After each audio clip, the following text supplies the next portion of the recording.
So some of the buttons can be multi-purpose depending on the duration they're pressed by. So the first button, when pressed shortly, is actually just not going to do anything, because actually it's the button to decrease the speed of the wiper. In contrast, second button, if pressed shortly, would start the wiper. One more time? Can you press one more time? So actually it's increasing the speed of the... So when you press the first button shortly again, it decreases the speed of the wiper, and ultimately will stop the wipers from moving. But when you press the first button really long, it actually cleans the backside.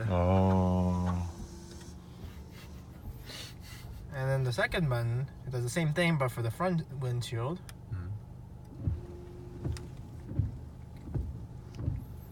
So yeah, the white buttons actually do not do that, but the left one is the left signal. Okay. Yeah, I saw. And then the right button is the right signal.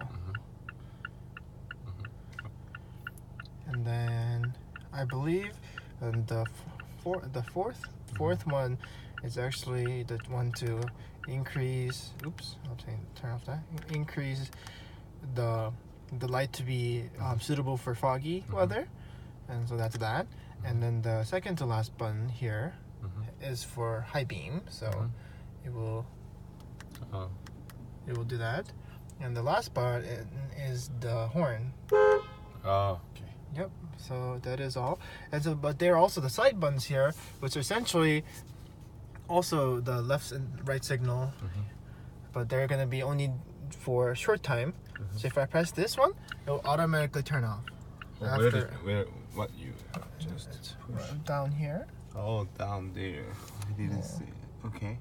And then up here is the same one, but for the right signal. I do not use these as often because they're rather hard to reach at this point. Because usually I hold it like this, and then I try to press it with my thumb. So it's hard. Well, you could do it with your index finger, but I do not like doing that, so I just use because they can just press it and then turn it off when you want to. So yeah, that's all the controls.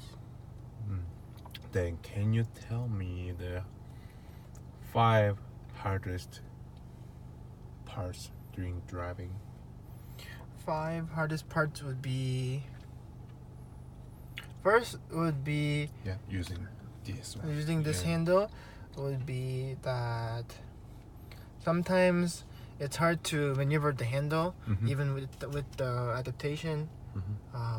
When it's like a curve after a curve, it's hard to be staying in the line as easily as some other two-handed people may. So that's one of the biggest obstacles. The other one may be that sometimes sometimes it's difficult for me to hold the hand all the time here, so I'll hold it here. That means I have to always kind of adjust my hand every time I need to do something. But for two-handed people, they can, everything is within their reach pretty easily. So I guess that's one of the more minor but notable difficulties.